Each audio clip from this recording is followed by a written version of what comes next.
This is your home for St. Cloud State hockey, keeping you up to date on the NCHC. One-timer coming, they score! Ripped in! A bomb from Penrose!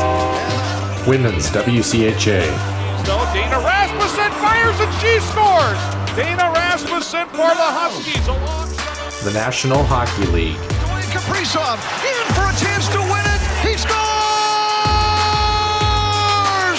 Kirill, the thrill is for real! Welcome to the NHL, a game winner! And everything from the state of hockey. St. Cloud Cathedral is now 42.6 seconds away from wrapping up the school's first ever title. Welcome to the Huskies Warming House Podcast Den.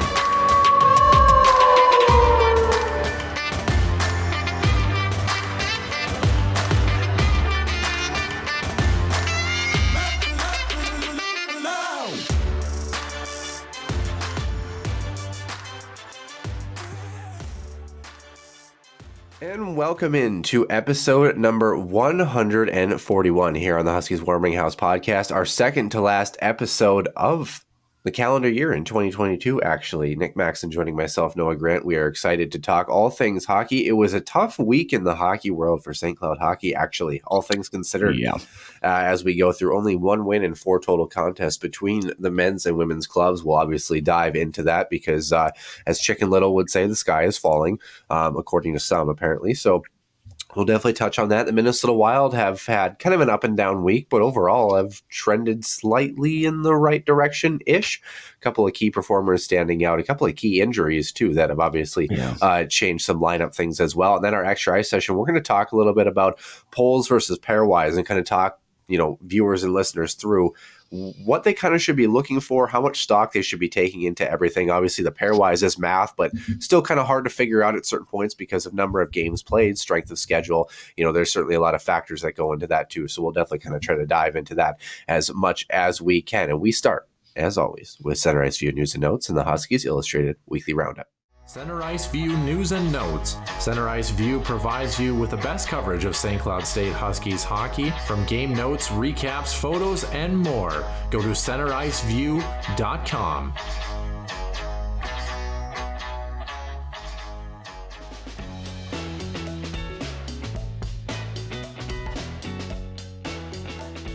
Center Ice View News and Notes here now on this Sunday morning. And speaking of Sunday mornings, when you have, you get up early, you get that cup of coffee, and you go, woke up today and there's some good things happening today.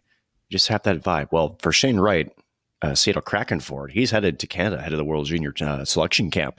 Yeah. This had been widely rumored, so this is not a shock to many. And dare we say that despite our grievances with maybe how he was being handled earlier in the season, he went down to the American Hockey League and essentially set it on fire. Has come back. He scored his first NHL goal earlier this week. And shall we say that maybe his game is trending in the right direction, Noah? Yeah, certainly is. Scored against Montreal, obviously, which is, intriguing of all things, depending on whether or not you believe he stared down the draft table. Who says he did? I don't know. But, it'd be kind of cool if he did, I guess, if he turns out to, be the stud. Slafkovsky, of course, has had a couple of points as of recent, too, for Montreal. So certainly a battle between those two. But Shane Wright, I got a feeling by the end of the year he's going to pan out. It just kind of, you have that feeling. And we kind of talked about Seattle having a plan. They kind of had one, but I don't know that it was as definitive as we really wanted to make it. Right. I think that it was a little bit of a wait and see game apparently, but nonetheless, this kind of was semi the plan if he wasn't going to, kind of explode right out of the gate and have a great NHL campaign. And even so, what a great pickup for this World Junior squad that could really use him. Yeah. I imagine he's going to do just fine at this tournament. A little more confidence boost. Curious to see what he does in the start of 2023 and see if he can use that momentum that I'm assuming he's going to generate into something really positive at the big time level. And I think that's what Seattle is banking on, right? Is to use this as a bit of a confidence boost, right? Speaking of confidence boosts, how about the NHL telling bettors that they want Ryan Reynolds as a minority owner, no matter what, right? Regardless who ultimately becomes a majority owner. This is kind of interesting, right? Basically, NFL had told every group that signed a non-disclosure agreement, funny non-disclosure, yet here we are talking about it, before entering the process to contact Mr. Ryan Reynolds, right? They envisioned Reynolds, documenting the sale of the club with his production company, Maximum Effort. The league marketing executives admit they can't buy the kind of publicity he can generate. And Reynolds has importantly spent the last couple of weeks talking to prospective bidders to gauge their interest in his involvement. So NHL really putting a lot of stock. This isn't a normal just transaction that the NHL is looking at, right? Normally you hear, okay, this group is buying out this group. And normally the talking points that we have now are okay, is the team going to be moved? Or is there going to be, say, a new arena being built? You know, how maybe are they going to spend to the cap kind of conversations? Never have I, in recent history, heard of a conversation which is they're essentially admitting that they're using this as a big marketing piece. Yeah, well, Ryan Reynolds is a very likable guy. I think that a lot of people really enjoy his movies. I think his net worth is 150 million last I looked, and the team is going to sell for about 670 million. So he's a little bit short, obviously, literally and figuratively. Although I don't think he's that short. I think he's like average height. Anyway, I think he's taller, but anyway. Yeah, that's a great question. Well, anyone who's but he's taller than me, so I guess that's I always look up no matter what. So yeah, well, things hopefully are looking up for the Senators here in this regard. I think it would be a good thing. He went to the game the other day and got a standing ovation from the team and the fans and the crowd. So it sounds like everybody kind of wants him to be a part of this. And I guess you think about it in the same sense. Like obviously Ryan Reynolds is not a hockey player, didn't play in the National Hockey League, but if Wayne Gretzky decides to be part owner of the Ottawa Senators, and people enjoy that because Wayne was good at hockey and he's popular because of hockey, it's still kind of the same concept. It's just they're popular for different things. Right. And I think it's really cool. I think it would be a lot of fun. And I think he would bring a little bit of energy to, let's be honest, most Canadian markets kind of need a little bit of a boost or are a little bit more unwilling to go out on a limb for certain things compared to other teams in the NHL, just because that's kind of how it's always been, right? Hockey night in Canada on Saturday, it's always, for the longest time, had always been the same. It had always been Don Cherry and the group that had been doing things. So a change and a shakeup might be a good thing for this group. I don't know. Like I just kind of feel like the NHL is putting a lot more stock into the marketing aspect of Ryan Reynolds, the brand, right? And how they want to use essentially his reach to sort of help promote the game. Now, granted, the NHL is in a distant fourth when it comes to the four major, that being, MLB, NBA, and certainly NFL. But, it's not going to hurt them. It's just, it's interesting that they are going so far as to essentially say we want him as a minority owner. So for those who, when I say things are rigged, well, technically this is kind of rigged, so in a very weird way. So it's certainly an interesting sort of time, and to the Senators organization, and no disrespect to them, but they certainly could use a lot of, shall we say, more positive publicity than they've had the last few years. They've kind of been a franchise that has been kind of stuck in the mud a little bit. So, I mean, I'm not saying it's a bad thing. I just find it interesting that the NHL seems to be putting a lot of stock into Ryan Reynolds. Well, I mean, I guess basic question, if you could, and no offense to the guy, but he kind of had a tumultuous ride there until the end. If you could transition from the Eugene Melnyk era to, Deadpool 2, are you taking it? Right. So right. And I'm sure that's the way the NHL is looking at it is, okay, well, we've run out of ideas essentially to try to grow the game that they think they know how to grow it. So why not bring in some celebrity muscle to try to, press the game forward? And they might be onto something. We'll see. Yeah, the NHL did that. I mean, LA does it all the time. Of course, they had Snoop Dogg a little bit. They had Will Ferrell, and obviously people loved it when he was up in the press box. So there is some weight to that, obviously, I think. But I think it would be fun nonetheless, and we might see some themed nights at what is there, Canadian Tire Center? Is that what it is now? Canadian Tire Center. Yeah. I always have the names of what they used to be when I was a kid stuck in my head. So I always have to think an extra second on the arenas. But what I do know is the Toronto Maple Leafs, Nick, they've been around for a while. They have. The Stanley Cup thing has been a while for them too. But regardless, somebody trying to work towards that. Mitch Marner broke a Maple Leafs record this past week with a 19-game point streak. It's now at 22 games after he tallied a point yesterday on Saturday. Yeah. I would say that he's well worth his contract, which it's interesting when you say $11.5 million. Like, yeah, he's lived up to that for sure. Daryl Sittler, Eddie Olczyk previously shared the record at 18 games. Eddie Olczyk quietly had a really good career, actually, even as a Maple Leaf too. So I don't think that he did. Yeah. Yeah, I don't think that people recognize some of these people that we see as broadcasters and analysts, especially for me, because I'm obviously, of a little bit younger generation, is that I grew up with these guys solely as broadcasters, commentators, when you realize that a lot of these guys were really good NHLers. So speaking of someone who is now a really good NHLer, Tage Thompson, 41 points. 41 points for him this season already. Did you know Connor McDavid has 54 points in 28 games? Isn't that ridiculous? That's absurd. It's absurd. So Tage Thompson, I don't even think he's top 10. I think he's like 11 right now, if I'm not mistaken. He's top 20 regardless, which is unbelievable. But that's the thing is for Tage Thompson, and I know you'll get to it. Seems to be coming in chunks.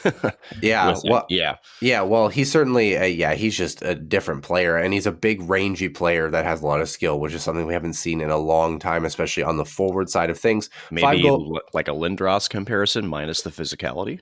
Yeah, he's a big boy though. He's a tall. He makes me look short, which is not many people do that. I don't say that to to my own horn. It's just there's not many people that I look that I go, holy crap, like they're like you're a shade taller than me for sure. Like it's obvious. So how's it feel? we had a sports writer. He actually listens to the show, Matthew Semich, who used to cover Nebraska Omaha, and is now in my hometown here in Botano. A great sports writer. Actually just had surgery recently, so wishing him the best of luck. But his brother also played for the Miami Dolphins as well. But he's 6'11". So I remember he would always come up and do our interviews, and of course he had to duck to get underneath all the hallways in the locker rooms to come in and do our interviews, of course. But fantastic sports writer, writes for WCHA too. So if you ever get a chance to kind of check out some of his stuff, he does some really great work. Although I'm sure he was keenly interested. A 5-goal game for the aforementioned Tage Thompson in a 9-4 win over Columbus the other night. 25 years of age, in case you forgot. Sabres single game record with his handful of tallies. Shocker, right? Actually, another Sabre has done this though. Dave Ondrejczyk, 1986, hit this mark of 5 goals in a game. Also set a new team mark for points in a period with the 4 that he collected in the opening frame. Of course, they were all goals. It took him 16 minutes and 40 seconds, the second fastest 4-goal effort to begin a game in league history. Last time it was done, Joe Malone, 1921 for the Hamilton Tigers, which last time I checked, I think they play football now. Tage Thompson's 4 first-period markers also tied an NHL record for goals in a single frame, the 4th player ever to do so in an opening period, and his 5 goals were the second most ever in a road contest. Of course, Red Berenson collected 6 in Philly while playing for St. Louis back in 1968 in their inaugural season. Of course, for those who don't remember, Red Berenson, longtime coach at Michigan for 33 years, 848 wins, 1,366 games, 36 NCAA tournament appearances, and 2 national championships. So those 36 NCAA tournament appearances, you go, wait a minute, he only coached for 33 years. He was also a player and also had those appearances as well, and also coached in the NHL for a little bit as a cup of coffee, I think. So, what a performance by Tage Thompson. I mean, what he continues to do, and he makes it look so easy, and he looks so calm. Is it safe to say that his contract 7x7 is looking like a bargain and a half right now for Buffalo? Almost a double bargain, honestly. Yeah. And it's interesting when we talk about how players contrast themselves, right? I mean, we talked about Shane Wright earlier and the potential, right? Tage Thompson was not that long ago sort of in the same boat as Shane Wright is, where you saw the tools, you saw the skill. It just never really seemed to all come together for him. And it's just, for whatever reason, players just find that spark. I mean, look at New Jersey, Jack Hughes, not that long ago also. You just love to see when you have the players that showcase that talent here and there. And you're just like, man, if they can just only do that, night in, night out. And Tage Thompson, again, wasn't Tage Thompson part of that big Ryan O'Reilly trade, I believe? Yep, he was. Okay. And everyone talked about, because of course he was, I believe, U.S. development team for a couple of years. Yes. And everyone talked about, he had all this potential, but really hadn't found a way to unlock it. Well, somebody found Pandora's box and they weren't afraid to open it, apparently. Yeah. And it's stuck around too. So happy to see it. And again, like the one thing that makes him a bit unique, again, his size, right? For a big dude. Wasn't he like 6'6", 6'7"? Yeah, I think he's like 6'6.5" or something like that. Yeah, big dude. And he looks like he is skating like he's 5'11", just the way he moves, the way that he stick handles, and oh boy, could you imagine trying to block his one-timer? No thanks. Yeah. No thanks. He's got quite the cannon of a shot. Yeah, certainly would agree, and he's having a very productive season. For those who are curious, by the way, at least as of recording, of course, the point streak snap for Kirill Kaprizov was the second longest active streak behind Mitch Marner in the NHL so far.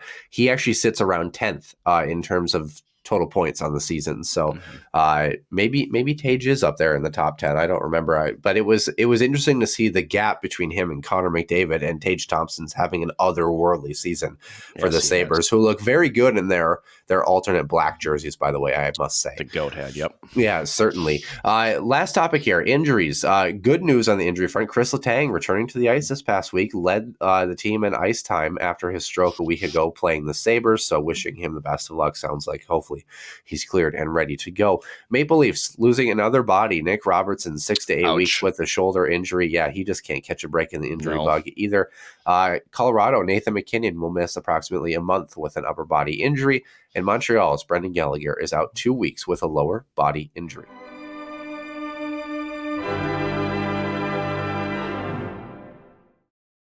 And welcome into episode number 141 here on the Huskies Warming House podcast. Nick Maxon joining myself, Noah Grant, here on this Sunday, December 11th. Excited to have you all with us. This is our second to last show of the calendar year. Why, you ask? Well, because Christmas. So to kind of give folks kind of a rundown of what's going to be going on here, obviously we're doing the show today as normal.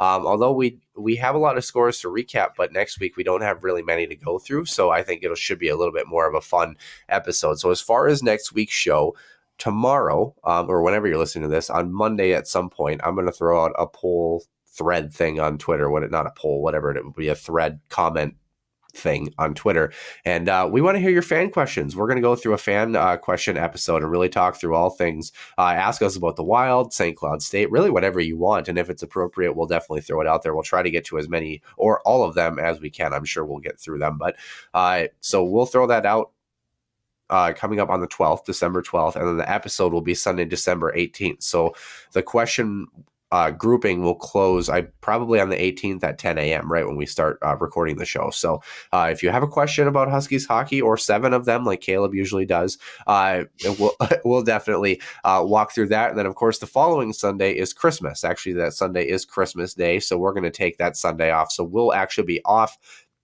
after the episode on the 18th, and we'll come back right on New Year's Day, January 1st of 2023, to get you prepped and rolling for the second half. Of course, men's hockey will play an exhibition game against Manitoba December 30th, so we will have a contest to take a look at, and women's hockey and men's hockey both back in action the following weekend, January 6th and 7th. Nick, before we start with NCAA hockey, did you happen to get a look at this? I actually somehow came across this. I think it was on the bench, the YouTube channel, the guys, Ollie and Jacob, that kind of do some goofy stuff essentially. And that was kind of their claim to fame. They're big Flames fans. Yep. This was in Littleton, Colorado. A teenager was during a JV game at Denver East. And one of the players, they were on a 5-on-3 power play, and the only defenseman on the ice essentially went to the corner with this player, and they both got tangled up and fell. And then when one of the kids tried to get up, the player stepped on his stick, and then he kicked him 3 times in the face. Jesus. Yeah, and the kid's like 15. the victim is Xander Keenan. He had some bruising, but he's okay. Thank gosh, my God. And that's the thing, of course. So he ended up getting cited for assault, and I think it sounds like he might get a lifetime ban for hockey, at least in Colorado here. And I know that the on the bench guys felt kind of bad about that because they're like, well, did we do good or did we not? Because on the one hand, we want to promote that this is not part of the game. You can't kick people. It's just not cool. But at the same time, he also believes that people can grow and learn from that and move on from things like that. And he felt bad that because, this video went viral and he was kind of a part of that, maybe he influenced kind of ending this kid's career in some senses and not giving them that opportunity to kind of move past it, because if it hadn't become a viral video, it probably would have moved on, and been handled. I can kind of see it both ways. Now, number one, let's clarify.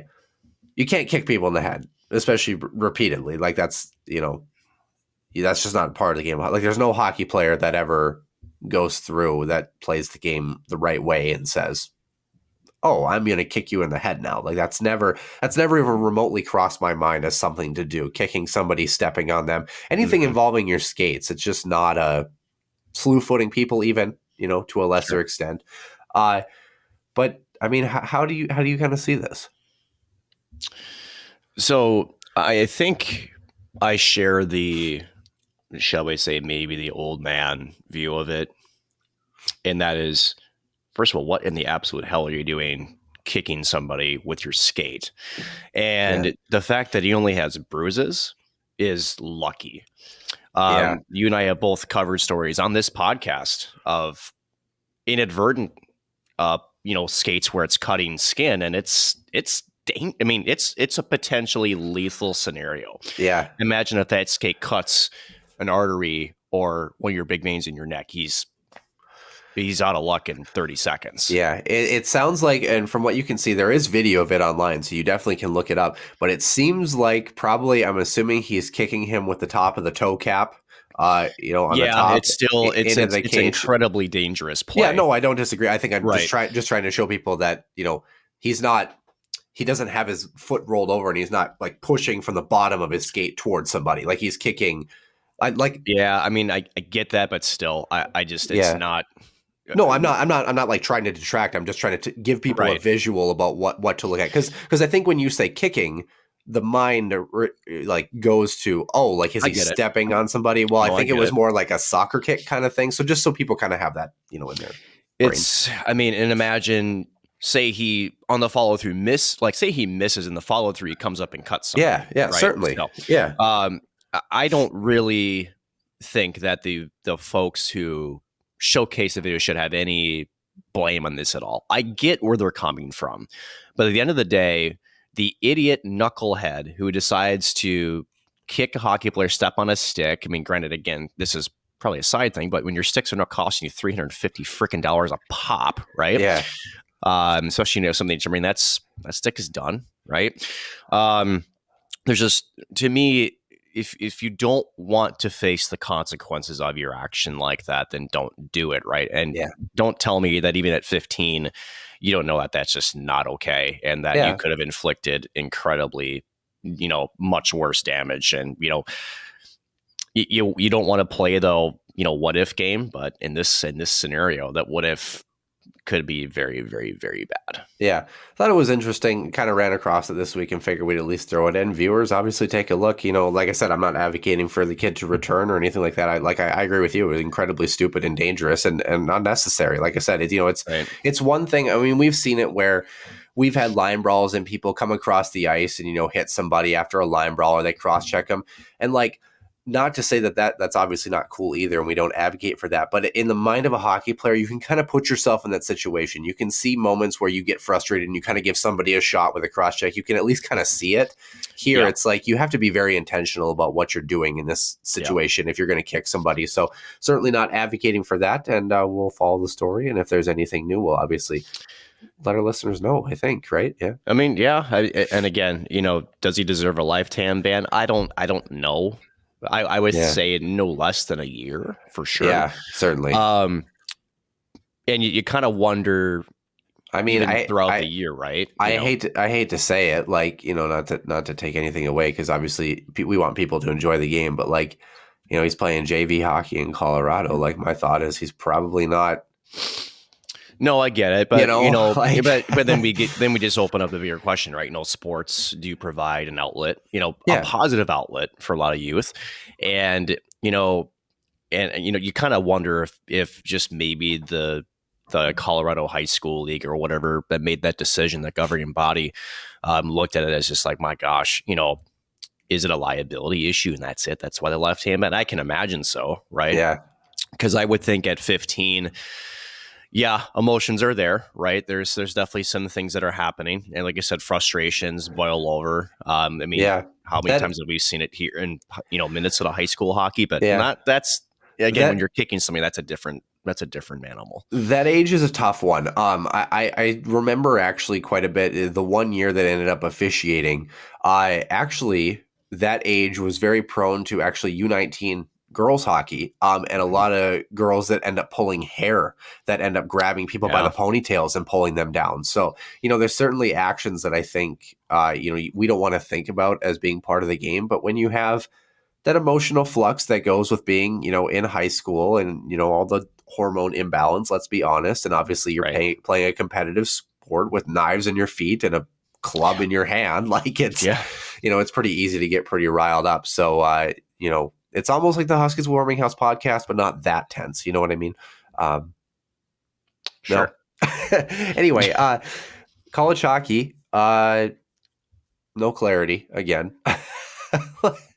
Oh, we do have some clarity though. We do. If you're Max Veach, you are now clear that bad losses affect you a lot. Like there's a lot more movement there than good wins. I think that's what I have been dying. I can't wait, and I'm so excited that both these series are in the second half for MNCAA. I can't wait to talk to him. I love it every week. He's like, "What's with the polling? What's with the pairwise? You want to know what it is, Max? The Bulldogs suck." Okay, that's what they're not great. But, here's the thing. The national polling, the national pairwise are not great, but yet they're still in the thick of it in the NCHC. Yeah. That's the thing. They still have an outlet to make it happen. I'm not sure if that's the scarier part or the fact that they've been just not great for the first half, but yet there's still an avenue for them. Like they're not out of the picture yet. They really aren't. Are we surprised? No, because they've always been the most lethal second half of the season, right? That's when they seem to make it come together. We saw this last year. You know what's interesting? I pulled this up for one of our tweets when we were talking about the Miami loss, which we'll obviously get to. But you look at recent national championships, some of their losses against teams that are below, like 25 in the standings in the pairwise. Actually, that 2018 team for Duluth, Miami at 30, Bemidji at 31, tying with Merrimack and Dartmouth at 38 and 42 respectively. So, you never really can count these guys out. No, and for Huskies fans, who I know we'll talk about them more in depth here shortly, but shall we say, that second loss to Miami was hurtful. But again, you're never going to in college hockey have a blemish-free season. You're just not. Yeah, every team has had it. Denver last year had a bunch of teams in like the mid-20s that I wasn't able to include, but BC at 28, Alaska Fairbanks tying them at 30. UMass, the year that they beat the Huskies, lost to Merrimack at 38. Duluth the year before lost to the under-18 team and had a couple of mid-20 losses. Denver in 17 had 2 ties with Miami at number 31. So certainly, like, it's not going to be perfect. It's just not. But, the Huskies, obviously, they're gonna be in an okay spot here still, I think. But we'll get to them, obviously, in a second. Recapping the rest of college hockey, starting with the Big Ten, as we usually do. Penn State traveling to Notre Dame. It was a split each way, 5-2 for Penn State, 5-3 for Notre Dame. Notre Dame just a very 500 team. They're just split after split after split after split on the weekend. So, just haven't really been able to throw wins together. Yeah, really haven't found a whole lot of consistent traction for them.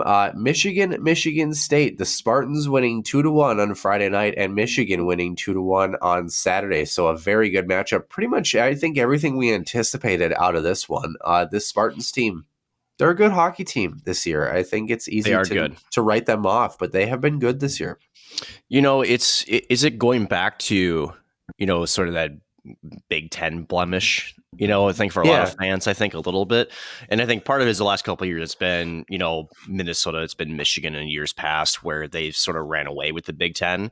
And the rest of the Big Ten, shall I say, was, for lack of a better phrase, just not that competitive. This year, the Big Ten is actually, I think, maybe the deepest conference, all through due respect to the NCHC. They've got the better top end teams this year. And that's exactly what you're looking for. Really, the last time that Michigan State had a couple of runs in the early to mid 2010s, but really the last time they were good was National Championship 2008, Justin Abdelkader, right? That time. So obviously, and then of course before that, Ryan Miller, obviously, in that regard, back in the early 2000s in those games, obviously, as well, too.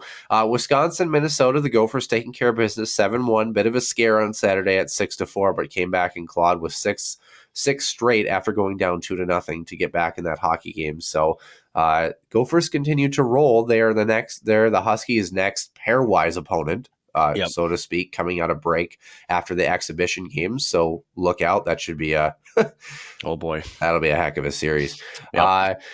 CCHA 2.0, which will actually be the only conference that will have conference games even next week, I believe. Mankato Bowling Green, Mankato 2-1 and 6-2. They finally get the sweep off their back a little bit here against the Bowling Green team that has been chasing them in the standings or has been, par with them. So that's a bit of a huge blow to it. Is it the Falcons, I think is what their mascot is? The Falcons? Bowling Green, yeah. Yeah. Northern Michigan, Ferris State winning 5-2 the first night. That's a big blow to the Wildcats who are looking for that climb. And then the same score of 5-2, Northern Michigan coming back in night number 2 and doing what they do best. A little bit of an upset game a little bit here in the CCHA this week, though. Lake Superior State beating Bemidji on Friday night. Big. Yeah, second overall win of the year, too, for Lake State. They've had a tough year. Yeah, overtime victory for them, 3-2, and then a 4-1 finish for Bemidji State. They did get the victory on Saturday. And this is where we'll go back to the Huskies conversation, but there's so much parity around here. Like, it's not really that inconceivable that teams at the bottom of certain conferences, like, they're going to win at some point. Like, it's not, it's pretty rare for teams to really just struggle so mightily that they don't pick up a handful of wins a year. Even look at Miami last year. They had like 4 wins or something like that last season. So, this is where you obviously have to be on every night. We talked about that. But at the same time, 3-2 an overtime loss for Bemidji State. I mean, they were up 2-0 in that game too. Yeah, it's like, how bad do you sweat that one? They moved on the next night, right? Like, well, you have to, right? That you don't have a choice if you're a player, if you're a coach. Obviously, you're frustrated, you're disappointed in that result, especially Bemidji trying to again gain ground in the CCHA. Trying to, shall we say, improve their pairwise position, which I think they're in the mid 30s, if not high 20s. Yeah. That doesn't help. And for Huskies fans, that loss to Bemidji when they lose to Lake State, that doesn't help their cause either. It's funny how the pairwise can, pinball, your own ranking just based on other teams' past performances if you had previous matchups. So it's St. Cloud dropped 2 spots in the pairwise. They dropped down to 6. So I mean, Bemidji State, you asked, by the way, 24 is where they're at after this weekend. Higher than I thought they would be. I believe they were 21 entering the weekend, if I'm not mistaken. So they've had a decent little run for them as of late.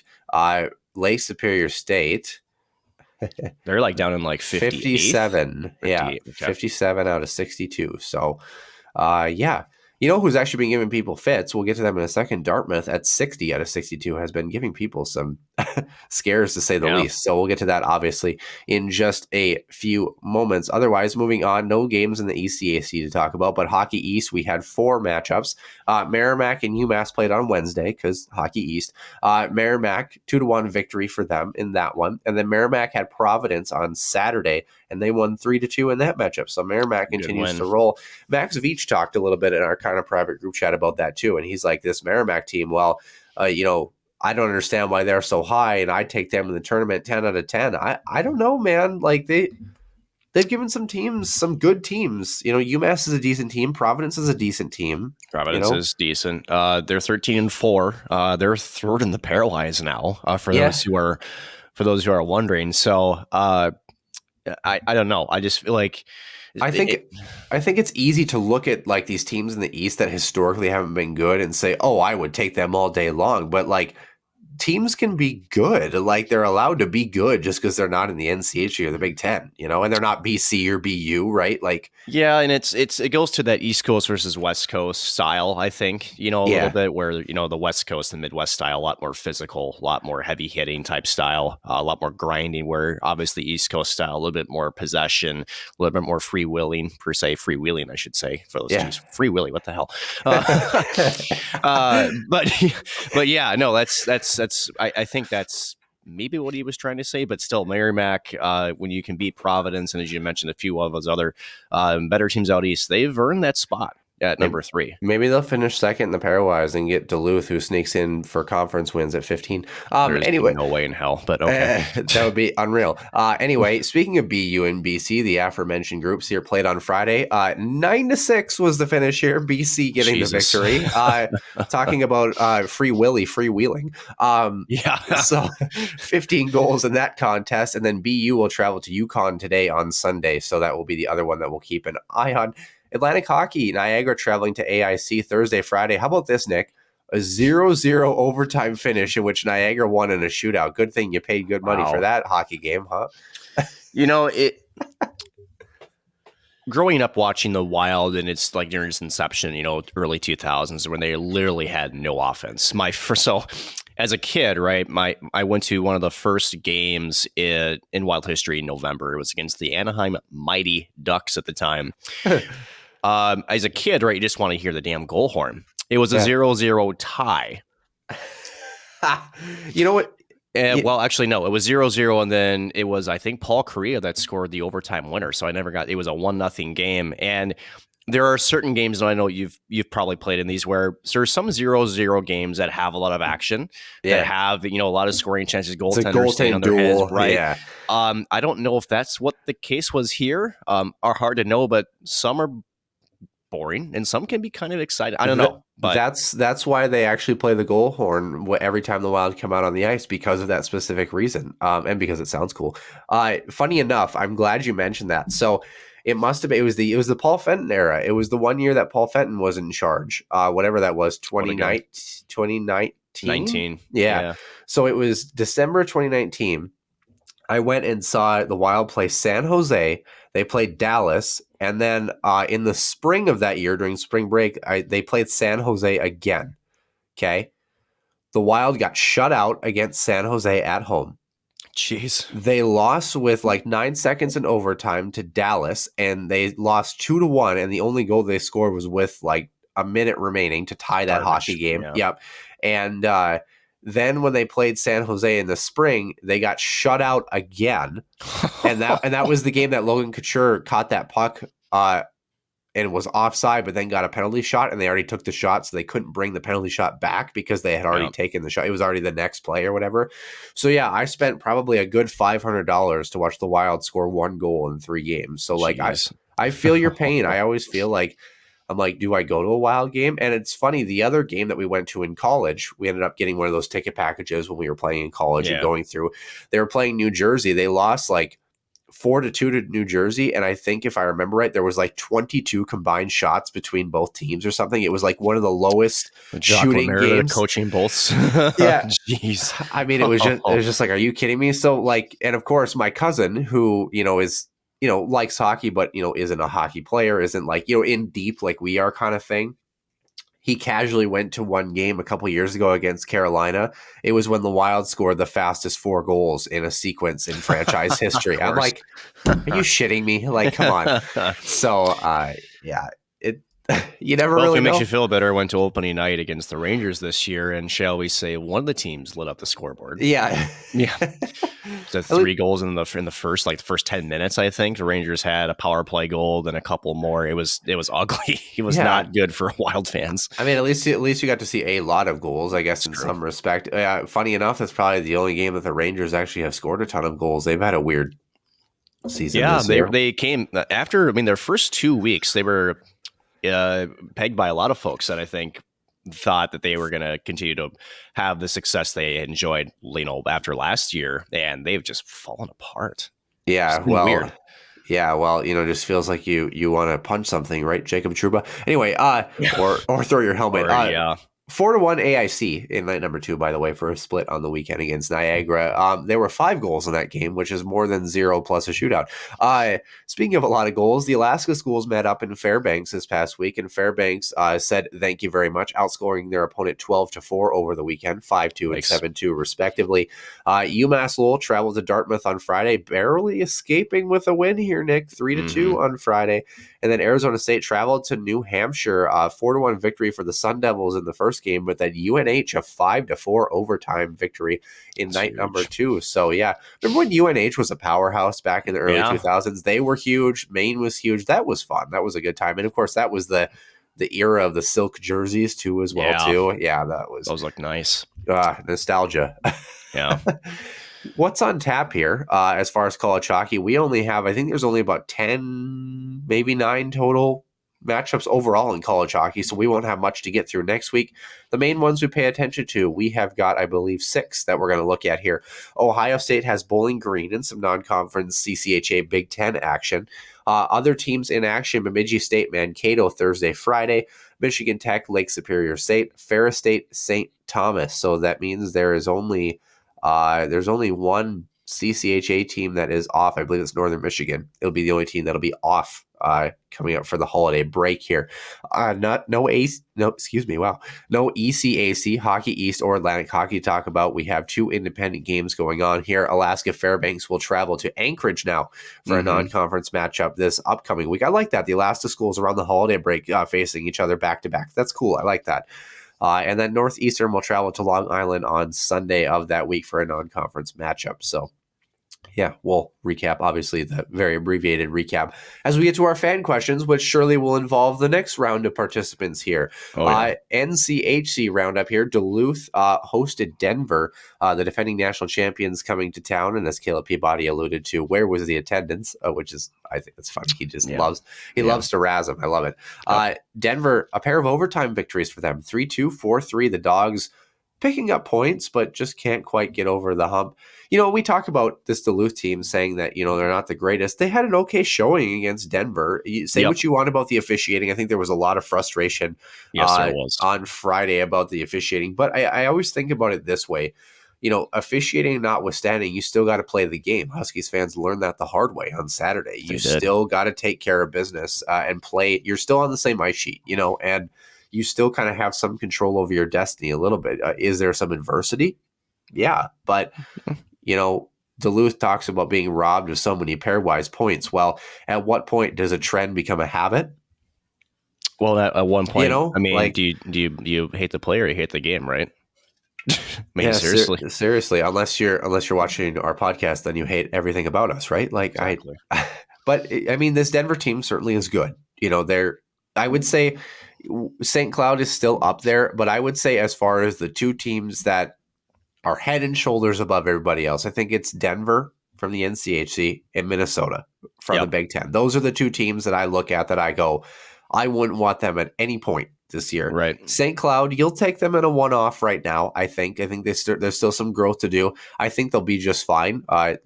Demons of years past notwithstanding, I think they'll be fine. But I don't think that, they're kind of they had their hands on the pedestal, so to speak, there, and they're getting ready to climb up, and they're looking up at Denver and Minnesota that are standing together at the number 1 spot. I think that's kind of how I would phrase it right now. Is they're right there, but they're just not quite, there. Which is, it's crazy to think about. We talked about this this St. Cloud team, and we're talking about finishing number 1 in the pairwise. We're talking about winning the Penrose. Think about that. We picked this team to finish 4th this year in the NCHC. So it certainly has been a really good growth. How about a team that we finished 7th and 6th respectively? Omaha, Colorado College, the Tigers, a sweep. 6-4 and 1-0. This Tigers team, man. It's what we had thought they would do, right? We thought that they would be on the up. They're right behind the Huskies at 17 points, 3rd in the NCHC. Yeah. It's weird because this Omaha team too, we talked about how they could have vaulted in the standings too, and they played a little bit of spoiler, this Mavs team. I love it. Like I love seeing Omaha be successful. I love seeing CC be successful. I like to see Miami be successful. It's weird. Miami has this weird vibe around them. I don't know if it's because of the stuff with the Blackhawks a couple years ago, or the fact that, Chris Bergeron just seems to be like dwelling in purgatory a little bit right now with that program. I don't know if they just have a different aura, but I would love to see them get back. Obviously, they were, well, let's be honest, less than a minute away from taking home a national championship, back in, what is it, 2013? Is that right? That sounds right. Maybe it was 2009. I can't remember. But anyway, regardless of that, like that program just has really put in a weird spot. Western Michigan too, having success at the national level for the first time last year and getting their first win in NCAA tournament history. So, I love to see the chaos a little bit here. Obviously we want the Huskies to do well, but Denver has really been kind of the only surefire, like, hammer that nail into the wall atop the standings somewhere, and they're going to be just fine. So St. Cloud really has their own destiny in their hands as they approach the second half. Of course, team they played last weekend, North Dakota, traveling to Western Michigan, and they escaped with a couple of key victories here, 3-2 in a shootout and 3-0. They kind of bought themselves a little bit of time here, at least, to kind of sort things out over the holiday break. Western Michigan is kind of faltering a little bit here. They've had a tough little run here. Certainly the schedule has not been easy, but the Broncos have had a really tough stretch of games here as they approach the holiday break. St. Cloud saved all their goals for night number 1, 7-3 victory on Friday night, and Miami storming back, actually outscoring the Huskies over the weekend, if you want to be technical about it. 5-0 finish for an 8-7 margin over the weekend for night number 2. Friday's contest, like we mentioned, 7-3. 3 goals in the first for the Huskies, 1 in the second, 3 in the third. Miami's all 3 tallies came in period number 2. It was actually 4-3 entering period number 3, so it wasn't exactly a cut and dry, game, so to speak, for the Huskies. No, it was not. Who did outshoot Miami by a +8 margin, 29-21. Power play opportunities. Huskies were 3 for 4 on the power play at night number 1. Miami was 1 for 5. As far as the faceoff percentage, 53.6% for this Huskies team, winning 37 draws on 69 total attempts. Getting the scoring started, what a great season he's had on the power play. Dylan Anhorn, his 4th of the season from Adam Ingram and Kyler Kupka, less than a minute into that hockey game. And then by the 3-minute mark, Yami Krannila had his 9th of the season from Anhorn and Zach Okabe. And then Dylan Anhorn, a 2-goal first period. This one coming at 4-on-4. Yeah, from Yami Krannila and Vieti Mietinen. And this was all before the 8-minute mark of period number 1. So the Huskies look to be in a really great spot. And then Miami, you know what? This Miami team, Nick, we'll kind of get to this, but they have kind of developed a knack this season for flurries of goals at certain points where they've gone up 2-0, 3-0, or clawed back in games. Like, they're not a team that I would count out in any hockey game because they seem to surprise people.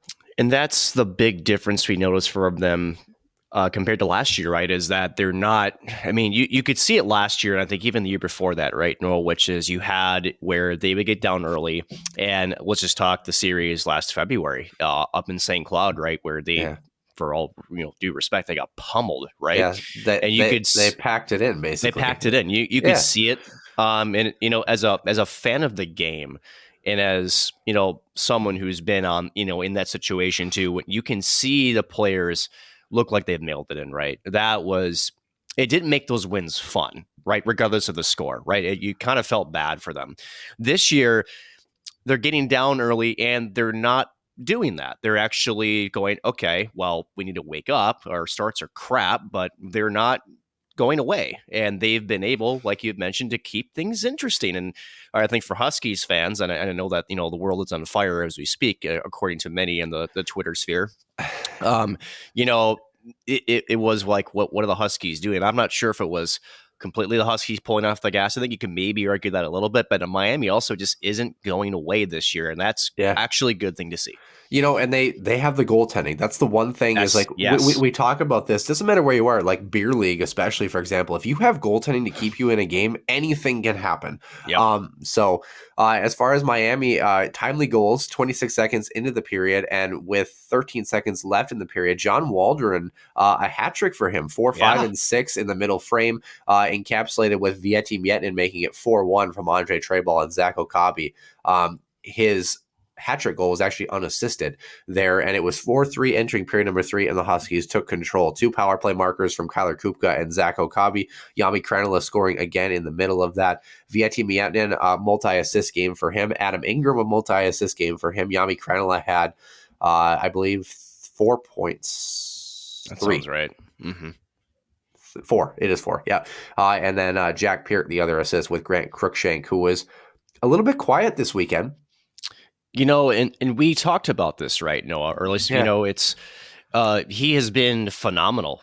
And dare we say that Zach Okabe has had the quietest 12-goal campaign for the first half? Yeah. Like one of the quietest, even though we give him so much praise here in the podcast. I don't think he's really getting enough national attention for how good he's been so far. And that's a good thing, too. And you wonder, you know, and that's the expectation is Grant Cruikshank has been on another level. So him getting 1 point in that hockey game, like it feels like, oh my gosh, like, no, he's still at a point. Like if you're a point per game player at any level, you're a good player. And you're going to have those nights, right? Yeah. Yeah. And I'm assuming that they probably pegged him and looked at that lineup card and said, hey, we've got to make sure we're watching him and we're, you know, attentive to him. And that allows room for a guy like Zach Okabe to kind of play wingman a little bit and be able to tack on those points and tack on those goals. So, you know, that's the thing that makes good teams great is when you have a player who's kind of getting shadowed a little bit, or you have a player who maybe goes into a tiny little bit of a slump. You have this ebb and flow of guys that kind of, it's almost like a juggling act where like each time you juggle, a new player steps to the forefront. Then when he kind of comes back down to earth, the next one is there. And you're just kind of like rotating through guys that are stepping up on the big stage. Sometimes it's a goaltender. Sometimes it's a defenseman with a great defensive effort that night, you know, but regardless of what it is, I think the Huskies, like you mentioned, a guy like Zach Okabe has really benefited from being a top 6, top line guy, but not having the sole pressure on him or like Jami Kranila. Grant Cruikshank has alleviated a lot of that pressure and made the responsibility kind of spread out among the masses, so to speak, in the top 6, if that makes sense. No, it does. And you know, from an opposing coach's perspective, right? You know, that means that if you are going to shadow like a Grant Cruikshank, that tells you that, well, you got so many other weapons you got to worry about, right? I think in years past, especially last year, right? Kevin Fitzgerald was having an unbelievable year, but beyond them, I mean, Brodzinski, I think all of us were sort of disappointed on the production lack thereof that he had. So when you're getting that top 6 production, right, that balance, that depth, right, this is a big reason why the Huskies have been as successful as they have been offensively, is that if you take away one guy, there's another one, like you said, that benefits from that extra bit of open ice. Or even so, as an opposing coach, if you put out your best checking line, you still have another line, maybe 2 to worry about, right? So you're not always going to get that matchup, regardless if you're home and you have that last change or you're on the road, right? It just gives the opposing team just more to think about, more to have to worry about. So, you know, it's a tough Saturday result. We'll get to that shortly, I know, but it also should quietly give Huskies fans, you know, some calm that, you know, these things will happen. You're going to have tough nights. And again, Miami isn't going away, which is, again, great to see from a competitive standpoint, but this Husky team is going to be fine. Yeah, identical save percentages for both Husky netminders coming into the contest at the end of the weekend, actually. Low shot margins for each. Jackson Castro, night number 1, 15 for 18 saves. Dominic Bassi, 20 of 24 on night number 2. Both goaltenders an .833 save percentage both nights.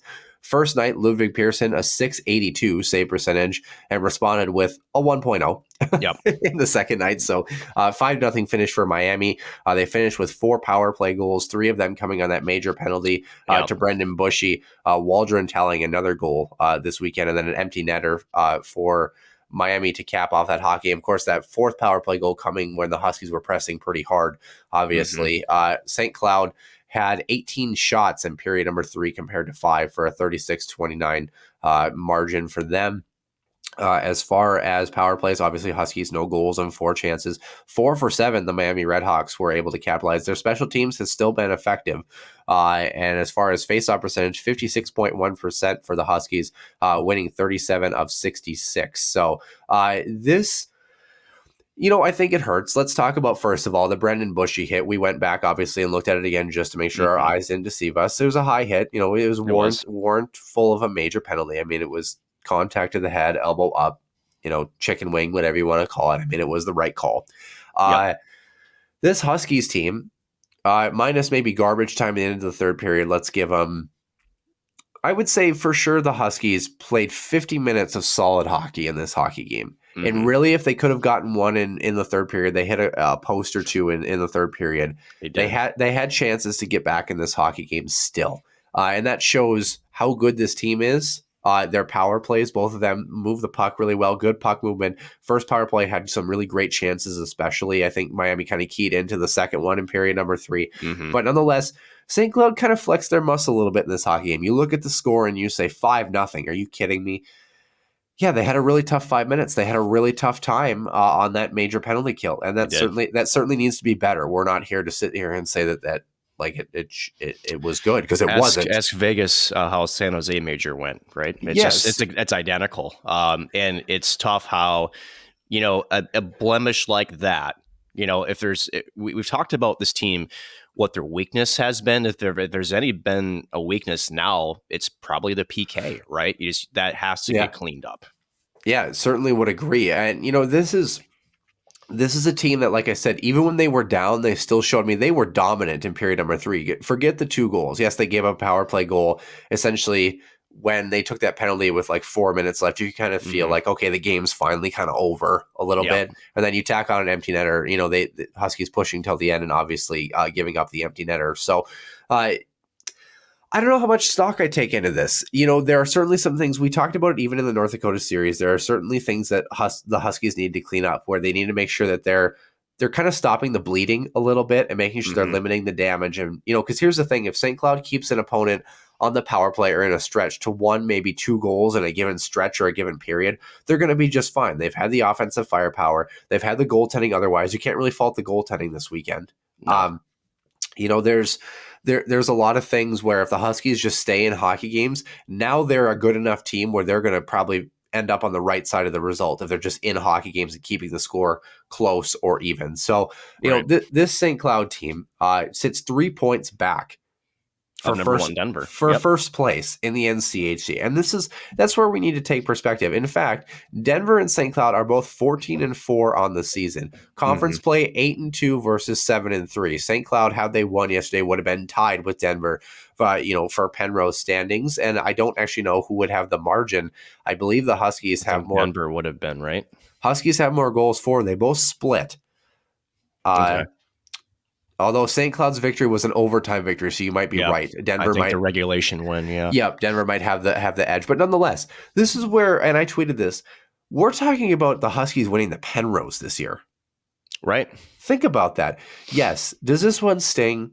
Does it suck? Does it stink to give up 3 in quick succession at the end of a second period in which otherwise you were playing an okay hockey game, and now your game plan is totally kitchen sink, run and gun. You're going to give up chances. You're going to give up a power play goal at the end because you're pressing hard. Yes, but it's one game. It happened. You can't, here's the thing. Besides goals for and goals against, which could come into play way down at the end of all of this, the Huskies were outscored 8-7 on the weekend, and yet for goals against, they still sit 3rd in the conference. The only team that has a better goals against actually is Colorado College, who has 21 goals against. They're still -1 goal differential. And Denver at 24, the Huskies have given up 25 goals. And the Huskies have scored 4 more goals than the leading team in Denver. This St. Cloud team is good. We talked on this show about how they had to have them both. And we were kind of definitive about that, right? They had to have them both. They couldn't leave any doubt going into the holiday break. Well, they split. They didn't have them both. Right. There's some doubt. This is what the 2018-19 team of years past was missing just a little bit. And this is what the team that went to a national championship game 2 years ago had. They had blips of adversity where they had to reset and check themselves and go back to the drawing board. They've got 2 weeks off, an exhibition game to tune things up, and a non-conference pairwise game against arguably a top 2 team in the country to get them prepared for a second half NCHC gauntlet. They didn't have them both this weekend, but this could be the defining moment in this hockey team season this year. And I'm not trying to say that to create a storyline on this podcast. I say it because these blips of adversity, Bemidji State, Denver, who's a very good team, Western Michigan, who maybe looking back, maybe you should have had a sweep against potentially. I don't know. Now you need to learn from it. It happened. Yep. Now you need to learn from it. Now you need to be better. There's still a lot to be played for. If it comes down to these 3 or 4 points that end up being the difference for the Penrose, still, what a great position for St. Cloud to be in. Although you hope to God that North Dakota's not in 7. So let's look at this a different way, right? Noah, so is the Penrose really what the Husky fans want? Is it really the Penrose, or do we really want the national championship? They want the security, but hey, did you know, Nick? Should you win the Penrose, all statistics point to the Huskies would get which team in the first round? Yeah, about that. Yeah, they would. For those who are curious, Miami Redhawks, who have a knack for stringing goals together at various times. Yeah. So, and let's look at, and I'm actually going to give David Carl a lot of credit here, right? So David Carl, who happens to coach one of the better teams in the country in Denver, right? NCHC tournament, right? I think anybody who is an honest hockey mind watching that first game against Duluth, you knew that playing in that game was, shall we say, not their goal. Yeah. You could tell by the way that they were playing the game that they had bigger ambitions in their minds. And shall we say that, I don't want to say they gave the game away. Going through the motions is probably a good way to. But they definitely played a different style of play to give themselves an opportunity to be in their best shape for the national tournament time. So as much as there's talk about the Penrose, and it's a trophy that the Huskies have won recently, right? But that's not where this team, and I don't think the fan base really wants. I think they want a trip to Amalie Arena in Tampa, Florida, come April, and they want to see them play in the national championship game. You're going to have, as we've talked about before, right? You're going to have a not perfect season. And the last time the Huskies had almost a perfect season, they lost to AIC. And the team that has gone farther than any other St. Cloud team in program history was a team that really we looked at and said, they're all right. You know, they didn't jump off the page. Yeah, they didn't. And this is the thing. You look at this St. Cloud team and you look at the standings. For those who are curious, Colorado College, like you mentioned, in third at 17. Good for them. 5-4-1 in the conference. I'm so excited about this Colorado College team. I know this is a St. Cloud podcast, but it has been so long since the Tigers are good. Omaha is in fourth at 15. We picked them to be 7. So Western Michigan at 13, Duluth at 13. They're in 6. North Dakota 1 point behind at 12. Much needed points. Sitting there at 7. In fact, had they been swept this weekend, in fact, Miami would have, I believe, vaulted them. North Dakota would have been last, which is how about that? And to put it in more perspective, real quick, between third place, 17 points, and 7th, it's 12. It's one weekend sweep can flip the script. So that's where I'm going here. So Miami's at 7. St. Cloud, as far as having home ice, because we picked them to finish 4th, which we think is a good spot. 4th or above is a great spot to be in the NCHC. St. Cloud has a weekend's worth of losses plus another point before they would drop out of home ice contention, because Western Michigan's at 13. They're at 20. It's not the end of the world here. Would you love to be at 23? Would you love to have even gotten the tie and be at 21 or 22? Right. Absolutely. Sure. Could this game come down to be the deciding factor for the Penrose? Sure. But that's, like Nick said, that's not what we're talking about. I want you to look at this conference record and overall record. 8-2, 7-3, 14-4 for both clubs atop. Then you look at the conference records: 5-4-1, 4-5-1, 4-6-1, 3-5-2, 2-7-1. These smorgasbords of teams that are barely over 500. Look at the overall records for 3 down to 8: 8-9-1, 8-8-2, 10-9-1, 8-10, 7-8, 6-10. Like, look at the definitive difference between the top 2 teams in the NCHC and what you would call the best of the rest. Now, does St. Cloud got to take care of business and give themselves some separation in the second half? Yes, absolutely. Mm-hmm. But this team, not only on paper, but on the ice on most given nights, is a tough out. They're a tough matchup. They're a good hockey team. Most nights they're rolling. I'm here to right now, at this point, Nick, I'm chalking this off as a one-off that they got to learn from. Now, if they start doing what the team of last year did, where they start tumbling down the wagons, granted COVID schedule hurt them last year, but It did. if they start tumbling down the wagons, and I want you to put the Gophers series out of your mind unless they get trounced like 7-1 both nights. If that series is even remotely close, it's a wash because this Gophers team is good. Yes. And they're susceptible to giving up goals. This might be a very wide open series. But NCHC schedule is going to be imperative. We haven't even seen Duluth yet this year. Right. So we're going to slowly but surely trending in the right direction. And we have also not seen, I believe, Omaha this weekend or this year as well too. Nope. Yep, and I believe they're the team that the Huskies only have once a season. It's either them or Western. I can't remember. I think it's Western. I think it's Western. You might be right. So yeah, you kind of look at what you have for the second half. You're going to get CC again. You're going to get Omaha. You're going to get Duluth twice. You're going to get North Dakota again. You're going to get Denver again. Okay, so these are games where you have a chance in most of these hockey games. But as the NCHC has also shown us, any team can win on any given night. This might be the deepest, as you mentioned, the deepest Big Ten group, also the deepest NCHC group. There is so much parity among these teams where Miami is probably a shade behind the rest of us, but try counting anybody else out, Nick. And as you can't. And as Miami has shown, they can be a thorn in people's sides. Yeah. Very, like that's just it, right? You can't. It's good that we're in this position where we can talk and say, hey, anytime that the Huskies step on the ice, they have to bring their A game, right? Yeah. Because we've vaunted and lauded how tough the NCHC schedule is just on any given year, right? Just because of the quality of opponents, right? As you mentioned, this is going to be a learning experience for this squad because at the end of the day, the PK, that hurts. Needs right? some help. Yeah. Needs some help. You definitely don't like the major penalty by Bushy, right? But those things happen, right? And just as the penalty kill will be talked about, I think just being able to respond to that, right? Not getting inside your own head, and knowing that, in a one-off game, this might happen, right? You might go down a player, and you have to be able to ride through that adversity. And with a team even like Miami, who, they're down at the bottom of the NCHC, but they're still a Division I college hockey team with some decent talent on them, can steal a victory from you. And so it's partly that the Huskies got to get out of their own head a little bit and clean up a little bit on the PK.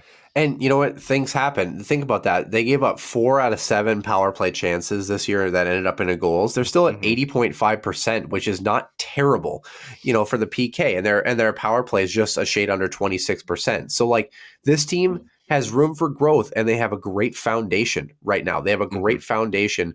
And you look at, like you mentioned, the successes here. Goals against overall, the Huskies lead the NCHC by a mile. Besides Denver, I guess, 37 goals against compared to 41 goals against overall for Denver. Next closest is CC at 50 goals against. Omaha at 52, Duluth at 53, North Dakota, Miami, and Western all have 60 goals against.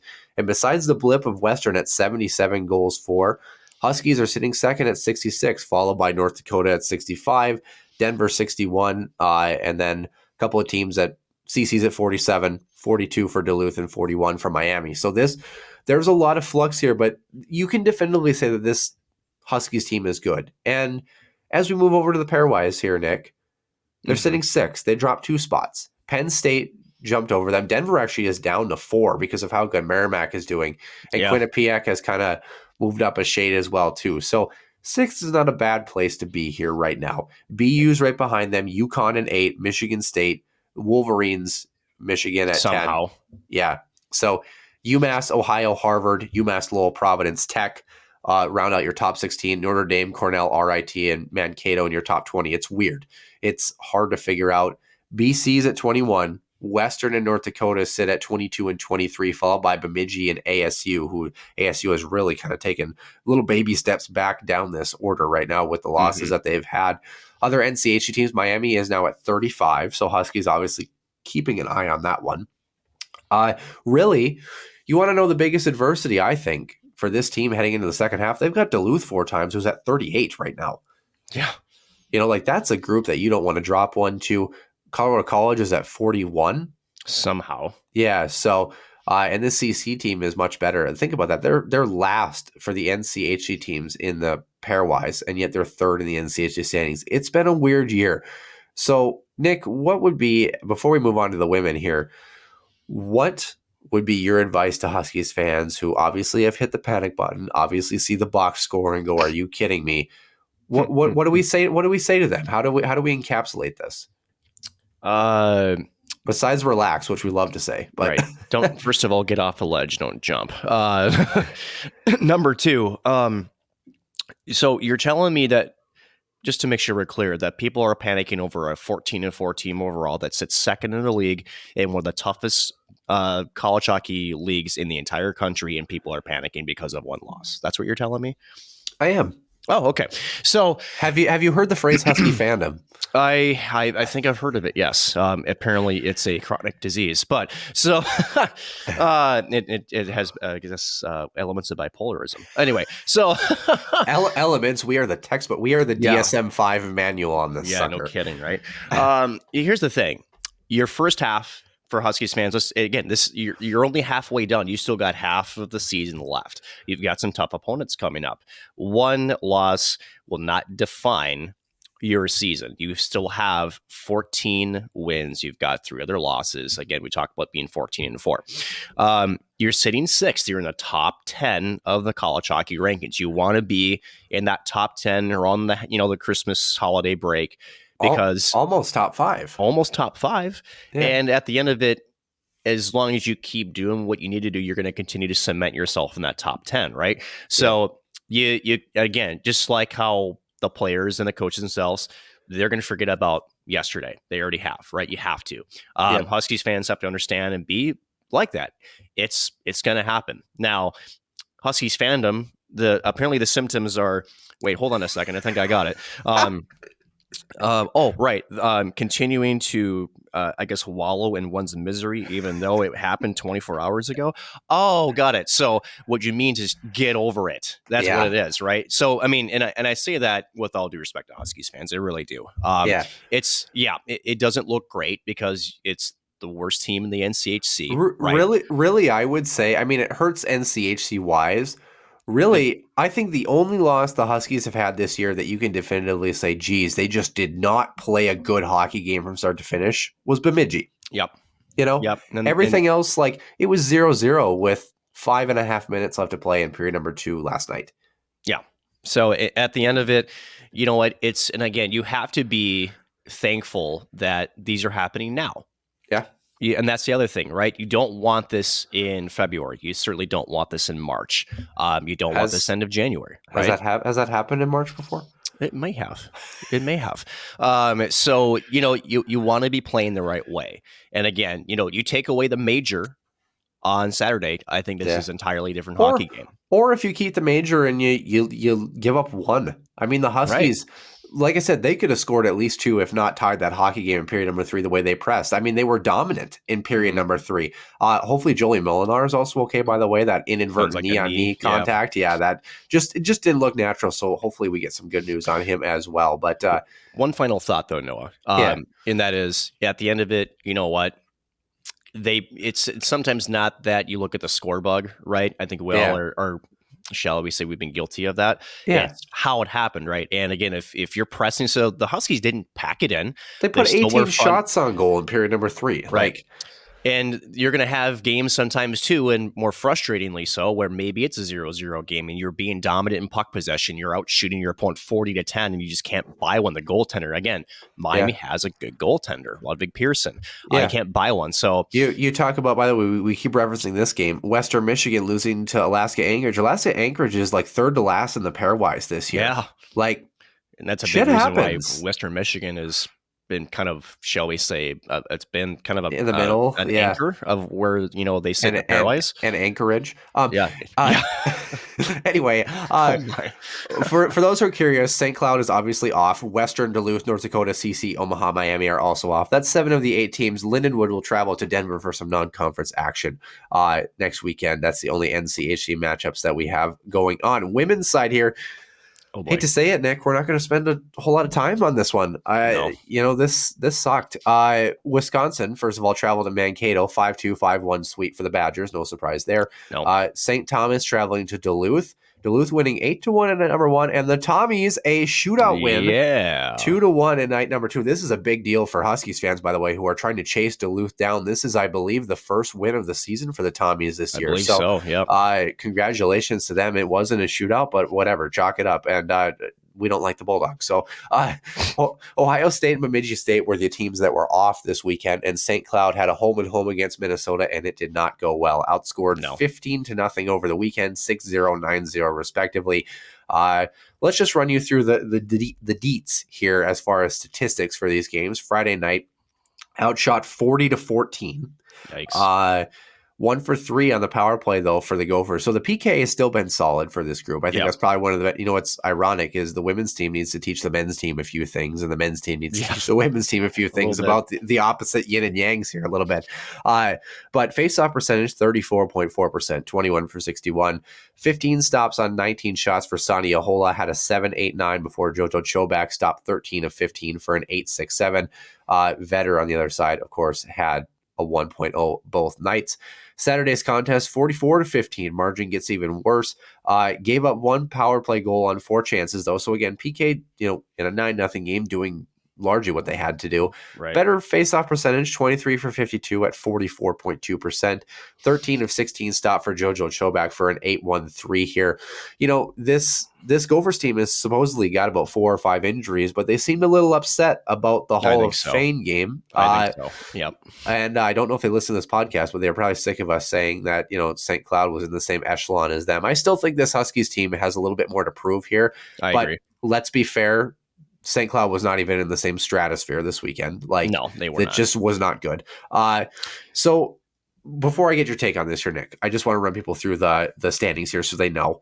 Minnesota actually did tie Ohio State because Ohio was off this weekend. They're both at 41 points. Ohio has the tiebreaker.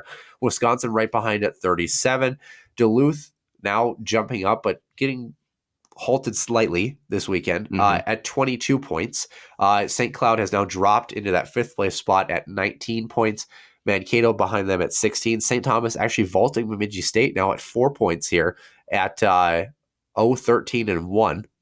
Somehow that math works. That just doesn't seem right. And Bemidji State is at 3 points at 1-13. I feel like St. Thomas should be at 2 points, I think. They should be below Bemidji State. So the WCHA website, like I said, the standings, I try to interpret it. I do my best. But with me in math, it's about as good of a relationship as the St. Cloud men's PK against Miami. So, Nick, this St. Cloud team is going to be off until they have, I have it on our screen here, New Hampshire first and then Merrimack on the 6th and 7th for a holiday tournament here. What does this team got to do to kind of hit the reset button here? Because, what do you take from this weekend other than the fact that, I'm just going to lay it out there in case you didn't figure this out. They got their ass kicked. They did. At the end of it, just sort of like the men's, right? Where, first of all, it doesn't take away the successes that this team has already had, right? But it is a sort of a gut check, right? That they still have a lot of room for growth. Yeah. It also shows, and I don't want to, I say this with all due respect to the ladies, right? Because we know still a good chunk of them, they're still playing. They're just not the same talent, echelon as Minnesota, Ohio State / Wisconsin, right? They're just not there yet. You know what stinks too? Sorry to interject. I just wanted to say, WCHA goals for, goals against. The Huskies entering the weekend were 32 goals for, 39 goals against. They've dropped to 54 goals against right now. So you talk about this weekend, you look statistically and you said, yeah, this team deserves to be in that 4 or 5 spot. And I still think they do. Mm-hmm. But, now you look at that and you go, wow. Or that the big loss, obviously, against Ohio State earlier in the year. This team has been about 500 goals for, goals against the teams that they've really had to be. But those big dogs, they're good. They're good. And that's the thing is, one of the things that we forget too is that even these better schools, they get better as the season goes along, right? They do improve. And for Brian Idalski, again, we can't say enough about the job that he's done for the first half, right? But it is, they're that good. The Gophers are just that good. And I think for St. Cloud, you got to look at, a couple things like, hey, we still have a ceiling that we still need to keep reaching for. Like I said before, it doesn't take away the previous success, but it does show you where you still have to keep climbing. Well, we talked about this team too, right? And we said, a good spot, a successful season for them was 5th in the WCHA. They're right there, and they have a chance to cling on to this sucker, right? They have a chance to really provide some separation here. They've got to have a good weekend series against Duluth, who's also given them fits. But Mankato, St. Thomas, Bemidji, got to take care of those 3 for sure. Got to make sure that you're taking care of business, and maybe you get Duluth in the first round. And we talked about overall goals for, goals against. They're at 55 compared to 61 respective categories. Before the weekend, it was 55 to 46. This team was outscoring their opponents. Yes, non-conference helps them, but regardless of that being said, they're 11-10 overall and 6-10 in the WCHA. Duluth has one more conference win against them before you get to the big dogs. Like, this team is still in the fight here, or the dog fight, whatever you want to call it. But like, this team is still good. This one hurts though. This one hurts. It does, but let me throw, since we're into math today, right? Let's do a couple of things, right? So, this team all last year scored 65 goals. All last year. They gave up 124. Yeah. So 1.9 goals per game, 3.5 goals against, right? So 10 goals away, goals for from last year's mark, if my math serves me correct. Already. Yep. So at the end of it, you can't let a blip, and this sucks, right? They got their asses handed to them. Like, it is what it is. It's actually the first weekend series of the year that they definitively got blown out. Yeah. And how many times have we said in previous years, Noah, that we wanted more out of this team against some of those other teams you talked about, Bemidji, Mankato, throw Duluth in there too, teams that we still kind of held our breath and was like, Huskies could if they get some momentum. Now it's like, we feel better. There's already a higher heightened expectation level with this squad. And this could be a good thing too, where it's like, you look at, maybe it was kind of a systems game. Yes, the Gophers are a good team on paper, but with the right system, we've seen even in the Steve McDonald era where this team gave the Gophers fits. Yeah. Now Brian Idalski and Janelle Sergey go back to the drawing board and they say, what didn't work here? Maybe they identify something that the Gophers kind of picked on. And they come back maybe in a matchup early in the spring, or maybe it's they meet in the playoffs for whatever reason. And it's like, now you have the edge because now you come out with a new game plan that's going to give you some more success and play to your strengths and really give this Gopher team fit. So I'm excited. This team has a chance to rebound. They've got 3.5 weeks off. So take care of your body and make sure you're ready to go. And and if you want to go even further than that, Noah, they only have 2 more series against the top 3. Ohio State at home in the end Wisconsin, of January, I'm sure, and Wisconsin at Wisconsin in the early part of February. After that, it's Bemidji, it's Minnesota State, it's Mankato. So you have. Do they have Duluth again, right? They have Duluth, yeah. They have Duluth. That's the series that is really going to test your mettle, because the top end teams, if you steal a win, you steal a win. And I don't want to say steal, but like, they're a good team, and they're going to be getting to that point where a sweep would be pretty difficult, I think. But this Duluth team is the team that you've got to solve, and the reason you've got to solve them is because all trends, provided you take care of business, point to you getting them in the first round. So you've got to make sure that you're taking care of business. Speaking of that Duluth team, they will host Ohio State this upcoming weekend in WCHA action. WCHA still has, although I feel like I didn't update this again. Let me make sure, Nick, because Lord knows that every time as I go through this, I feel like I hit this point and I think my brain just kind of checks out a little bit. So we are. Does it ever check in? I don't think it ever does, which is kind of scary. Yeah. Yes, I was incredibly wrong here. Sorry. So Friday, December 16th, Bemidji State travels to St. Thomas. That's our only conference matchup. They'll have them Friday, Saturday. Mankato travels to Long Island, actually, in Brooklyn, New York. That's exciting. So they've got some non-conference action Friday, Saturday. Ohio State is Saturday, Sunday against Cornell in New York.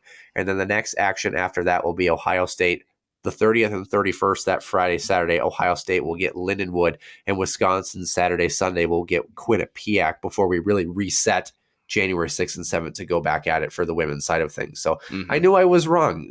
I'm now recognizing my own errors. Maybe I could be a St. Cloud State Huskies player. Anyway, with that being said, Minnesota Wild here. Last topic in the main portion of the show, 14-11-2 on the season, 30 points. They are 0 points out of third in the Central because guess what? They are third in the Central. They vaulted from Oh, shit. Yeah, from actually the win with 2 points last night actually pushed Colorado out of playoff spot right now. They actually, Interesting, right? because the wild cards are both dominated by Pacific teams who have a couple more points. So they went from being on the outside looking into actually third in the Central by tiebreakers, basically, plus 2 goal differential. What did they do this past week, Nick? 6-5 shootout victory against Dallas in a game that was absurd. Yeah. Let's not blow a 5-1 lead. That was scary. That was not good. I was kind of intrigued how like all the media personnel, like I almost said Fox, at Bally Sports and stuff, they were talking about, they come away with a shootout win, a great victory against the Stars and this and that. I'm like, are we just going to ignore the fact that they gave up 4 in the third period and almost blew a hockey game? Yeah, I was like, this is not great. There's times in a broadcast, and you and I both know that, the producers and whatnot, they want to stick to a positive storyline. Sure, that was probably the only positive storyline, is that they didn't completely befuddle that lead because they played great the first 42 minutes. They did, and that's the thing is you get with 3 and like 2:47, 3 goals, so you got 4-1, and then Dallas says, "Screw this" in the third. I'm coming all the way back. They're a good team this year. Holy, Dallas is good. But yeah, you definitely don't want to have those stretches where you're giving up that many, and that's been a struggle for the Wild. We saw that against Edmonton. Sometimes the play around that has been, shall we say, catastrophic. Yeah. Tough road trip for them, though. I mean, as far as the schedule, 5-3 loss in Calgary on Wednesday, 5-2 loss on Friday against Edmonton, redeemed themselves, 3-0 shutout victory for Philip Gustafsson in Vancouver.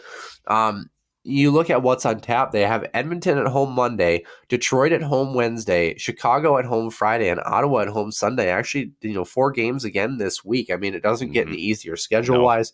7-3-0 in their last 10. Like we said, a shutout from Gustafsson, who I think has played really great as of late. His past couple of games have looked really good. Yeah. And Sammy Walker made his NHL debut and actually did not look half bad. Almost scored in that game against Vancouver on a mini breakaway last night. Sam Steele's backhander last night upstairs was disgustingly beautiful, by the way. Yep. And Connor Dewar continues to really tack on the shorthanded tallies. Just won a slap shot that shouldn't beat a goaltender, but it did. So, this Wild team, I would say a okayly productive-ish week for them. They're still kind of middle of the pack here. Philip Gustafsson has been a really bright spot for this team over the past week and a half. But I mean, this Wild team, I still don't know. They have so many players individually or little blips where they have really good trends, but then they have these like overarching tendencies that just really don't look great. Does that make sense? And they're kind of like they're filling in the gaps to mitigate those bad tendencies with individual performances or lines that are rolling on a specific night, which sounds like hockey, but like it's still not getting rid of the underlying issue sometimes, kind of thing. Yes, 100%. It's. Shall we say that it seems like they're just, last year we talked about and lauded their consistency, right? That was their big thing. It has not been the case at all so far this year. And with 28 games played, 27, I still don't think that we know who this Minnesota Wild team really is. And the other thing that they've been dealing with this year that they really didn't last year is the injury bug and some key ones, right? The loss of Wright Hartman is still very visible. I think Sam Steele has actually done fairly well on the top line, all things considered, but you kind of wonder if and when Ryan Hartman returns. He probably obviously won't be at 100%. It will take him a little bit to get back up to speed, but how did the Wild shuffle around that top 6? Because if there's anything that's been dauntedly missing is that secondary scoring. Oops, Kevin Fiala. Sorry. but wouldn't you agree that's been their biggest, besides defensive play, which has been a giant bruise on their season so far, but secondary scoring still has left to be desired. And there's certainly no other player to me that's hurting more with the loss of Fiala than Matt Boldy for sure. Yeah, certainly has, but like he still continued to trend in the right direction, and I think he still continued to grow. Hopefully Marco Rossi continues to figure out his game in Iowa, obviously, like the pieces are going to get there, and I think that Wild fans kind of expected that we were going to have this weird little lull for maybe a year or two where it's going to, like I said, we're shooting for 2025 and that sort of thing. But it doesn't make it any less painful or hard to kind of figure out. For those who are curious, by the way, Marco Rossi in 7 games this season down in Iowa, he has 1 goal, 5 assists, 6 points, power play goal, shorthanded assist, has a 6.7 shooting percentage on 15 shots, had a goal and 2 assists his first game down there, and has not scored since. Went a stretch of 3 games where he did not have a point at all, and then had an assist in his previous 2 games. I don't know. It's just kind of taken a little while for him, I think, which is okay. Like he's young, like he's super young, but I think Wild fans are kind of hoping that he's gonna have some sort of emotional rebuilding. Yep. Yeah.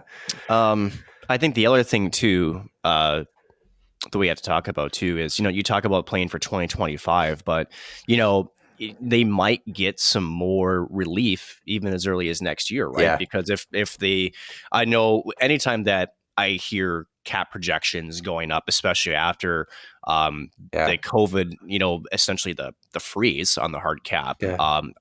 Sounds like $4 million next year. Is that right? That's what has been touted, but again, it's the NHL. At the end of the year, they'll do their fiscal calculations. So it's nothing is, again, I don't take anything the NHL tells me at face value, especially when it's how many months? 7 months before they even make the actual announcement. Yeah. And, at the end of the day, I hope that's the case, because let's talk about this, right? I think let's just say it is 4 million, right? That helps the Wild in so many different ways, especially if you don't re-sign certain players. I think we both knew who we're talking about. So there could be, shall we say, because you have Freddie Gaudreau, that's an unrestricted free agent. You have Ryan Reeves.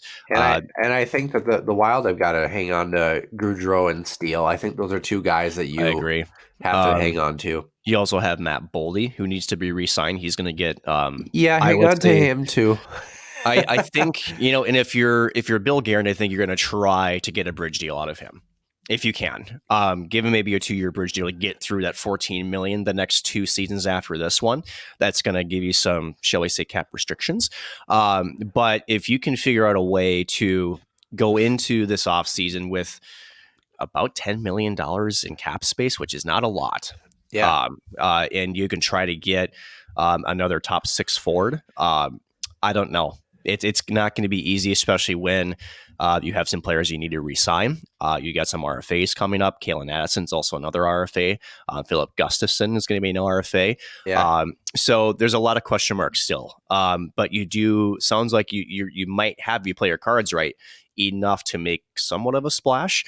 I'd be curious to see if Bill Guerin makes any moves before the trade deadline. I think at this point, we know he's looking. I know we talked about, I shouldn't say we, but the conversation has been about Brock Besser. That's not happening. I'll tell you that. Yeah, no, it just doesn't make sense to hamper your cap space like that. And for the Wild, again, for the next 2 years, I mean, again, we don't know what that cap is going to be. I think, if anything, you maybe trade out a piece. And if you are going to trade in a piece, say a Dumba or whatnot, you got to give someone that's also on the end of term, right? Because you have to know what you're playing with for that same reson. Yeah, my last point here, and this is where we talked about Matt Dumba at a lower salary, because I still think he has value to this Wild team. And, there's a lot of people that are talking about, oh, Matt Dumba should be scratched, he should be this and that. I want to walk you through some things here. So obviously not a big point getter this season, but let's walk through his game logs. Let's go through since the start of December, which is 5 games. +1, +2, even, +1, +1. Didn't have a point. Okay. Sorry, that's Alex Goligoski. Sorry, I was looking at yeah. But this is a good comparable. Actually, Alex is a great baseline here because he's kind of in that mix with John Merrill and Matt Dumba as guys that we look at as rotating in and out potentially, right? Mm-hmm. John Merrill, for example, even, +1, even, -3 against Dallas, and then even against Anaheim. Matt Dumba, +2, -1, even with an assist, -1, +1. Like, he's been very serviceable. Like, he's been very, I think the price tag kind of hurts a little bit. But if you looked at Matt Dumba and you said, let's say you put him with a very defensively responsible defenseman, like, obviously Jonas Brodin. Yeah, but, even Alex Goligoski's fairly responsible defensively, not the most fleet of foot, but responsible. John Merrill on a good day, I guess. All of them have been comparable in terms of their plus minus. They've all been doing the right things. So my question is, you have Andre Suster obviously waiting in the wings, but like, who do you scratch him for? Who do you? That's the thing, right? It's going to be interesting how Bill Guerin looks at this puzzle defensively, right? Because Kalen Addison also had a healthy scratch, right? Yeah. He has, shall we say, had the rookie struggles. I think that's fair to say. But besides the younger defenseman, right, 22, your youngest defenseman's Jacob Middleton at 26 after that. Yeah. And then it's Dumba at 28, Brodin 29, Spurgeon 33, Merrill at 30, right? So you have an aging defensive core. So I'd be curious to see if do they re-sign Dumba for a team-friendly deal? Does he want to take that? Does he get traded to some other team that wants depth at the deadline, say on the other conference? I don't know. I think there's a huge question mark there because, like you said, you get rid of Dumba. Who else do you have? I could see Dumba going to, like, if they could figure out some sort of cap situation where you retain salary. And I don't know how they would swing it, but especially with injuries, I wonder, like, is Toronto a good landing spot for a guy like Matt Dumba, who they could add him as some depth instead of a guy like Connor Timmins, for example? Here's the thing with Toronto. I see where you're going. I don't know if Toronto, because they have been. I mean, speaking of injuries, my God, Toronto, Morgan Riley, Jake Muzzin, yeah. So you kind of wonder where their heads are at because, well, how many years have been saying that this is going to be the year? Then they have to explode and blow it up, and it just hasn't happened yet. I don't know. But I agree, though, that like Matt Dumba at $2.5 million, if he's still here, is still a serviceable defenseman. He certainly is. Like, there's nobody that I look around that you're going to find for that price tag that offers what he's still going to offer. Defensive plays notwithstanding, does he make the occasional boneheaded play? Yeah, sure. But he also has some good offensive flair that gives teams a different look as well, too. So, very curious. But nonetheless, Nick, I think it's time we move on to our extra ice session here. We are at over 90 minutes here in this show, so it might be time to cruise on over to our extra ice session where we'll talk some more college hockey overall.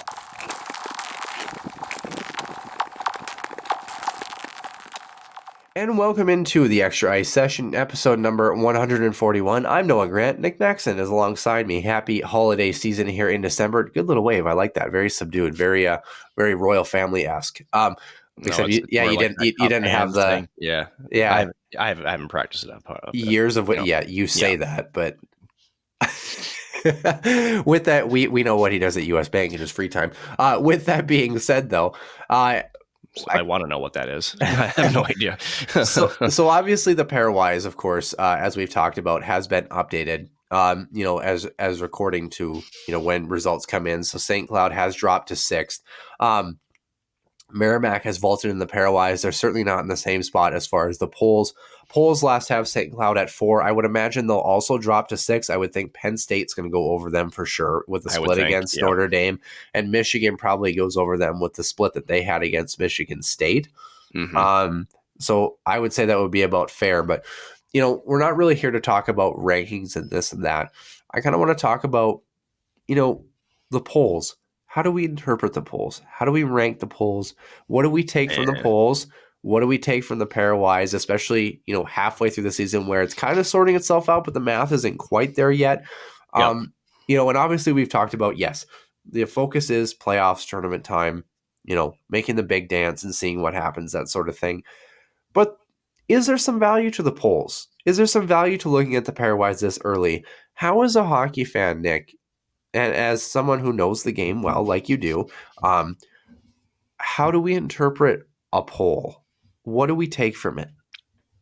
Well, if you remember, the 2016 presidential election polls mean nothing. So I had to throw that out there. And that's our show for this week. And that's the show. Anyway, but But there's a curiosity that and truth to that though is that polls are an eye test, right?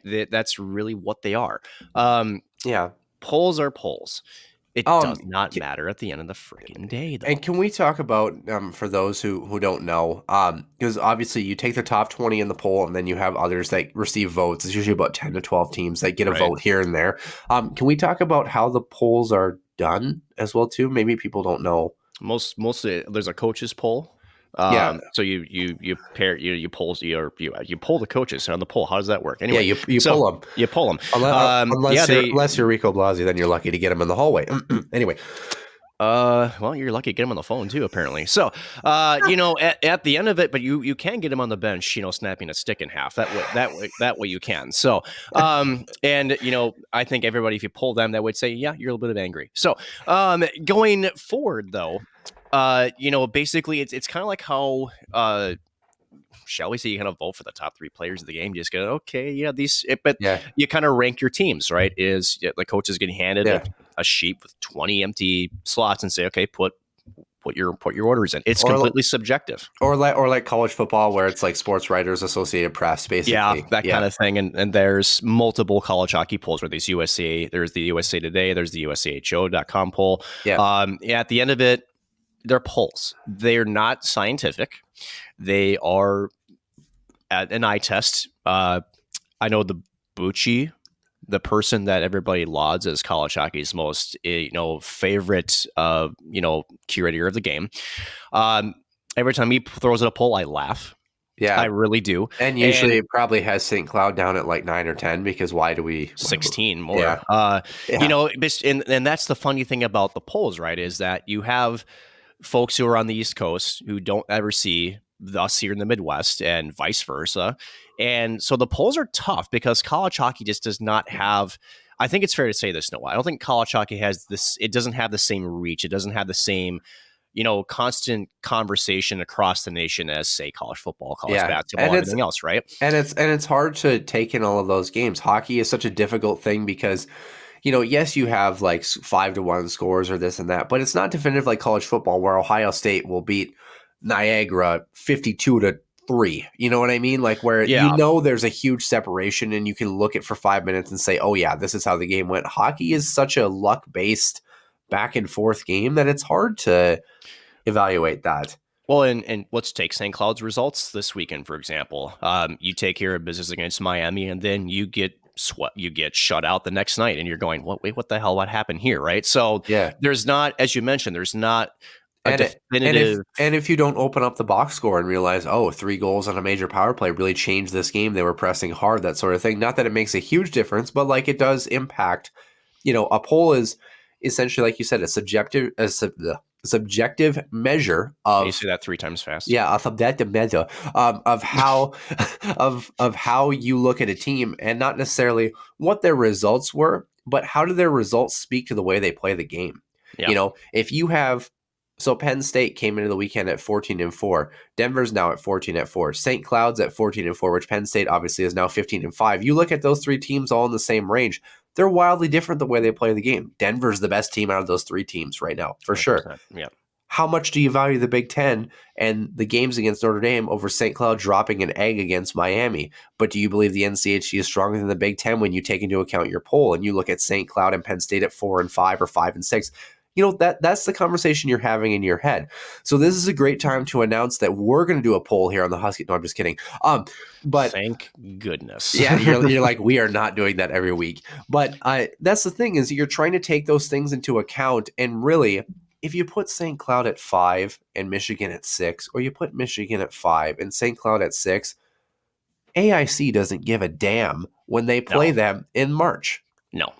And that's the thing, is you're still in the first half of the season, right? Where teams are still getting better.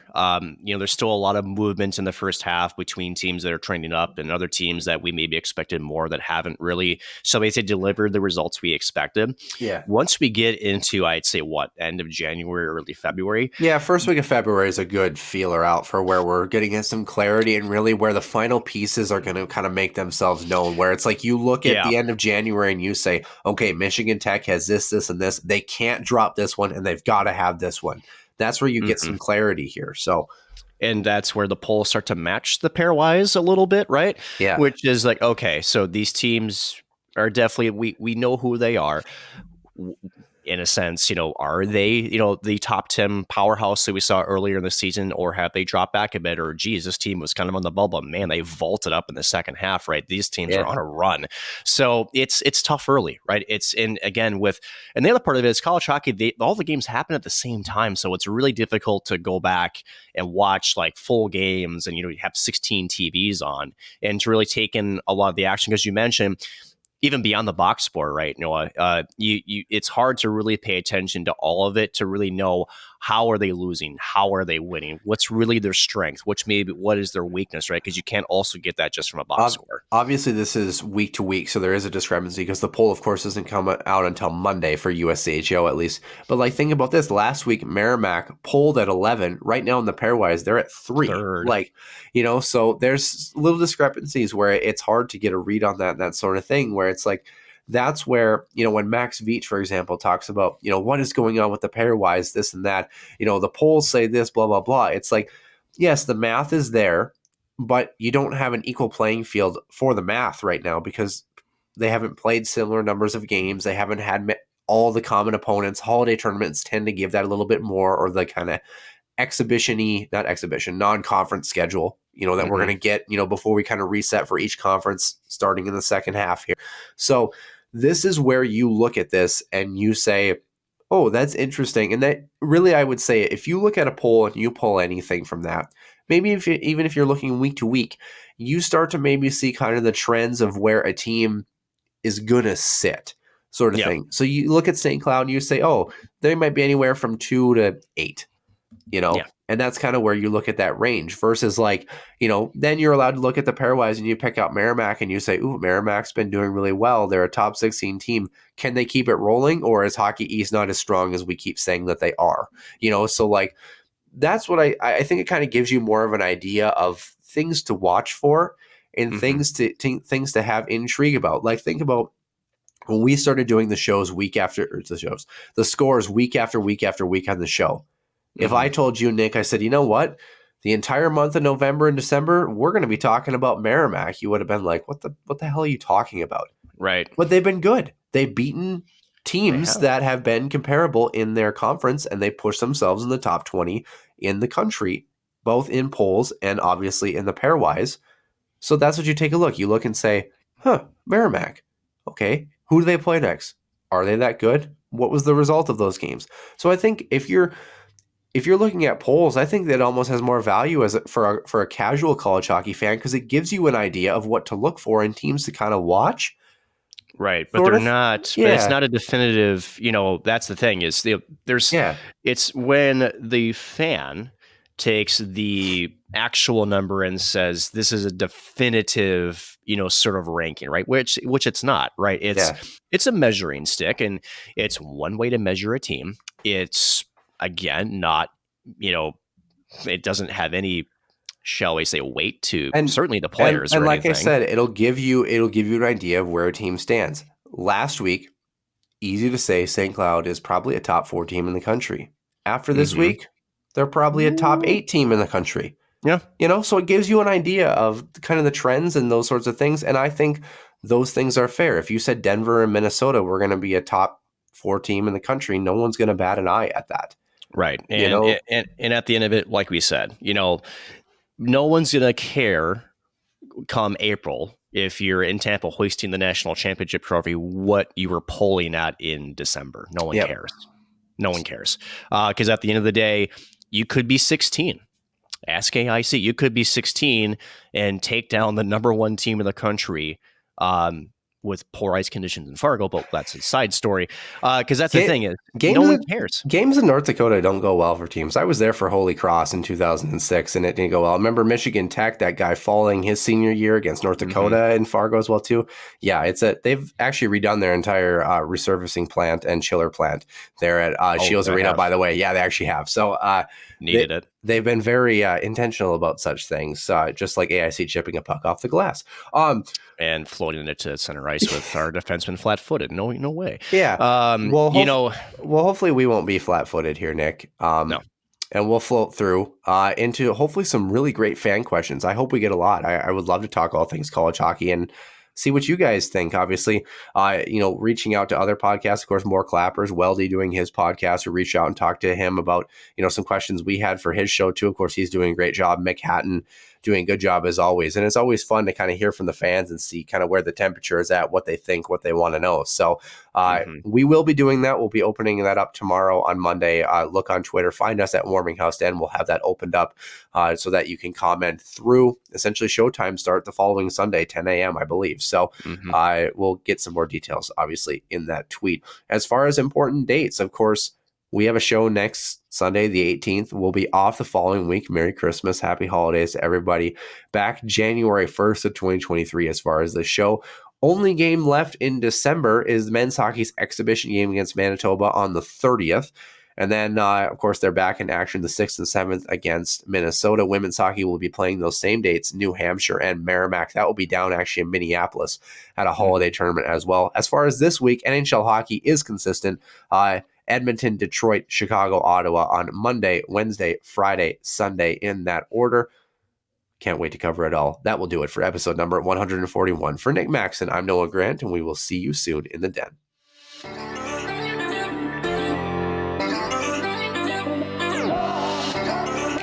One-timer coming, they score! Ripped in! A bomb from Penrose! So Dana Rasmussen fires and she scores! Dana Rasmussen for the Huskies Dwayne Kaprizov in for a chance to win it! He scores! Kirill the Thrill is for real! Welcome to the NHL, a game winner! St. Cloud Cathedral is now 42.6 seconds away from wrapping up the school's first ever title.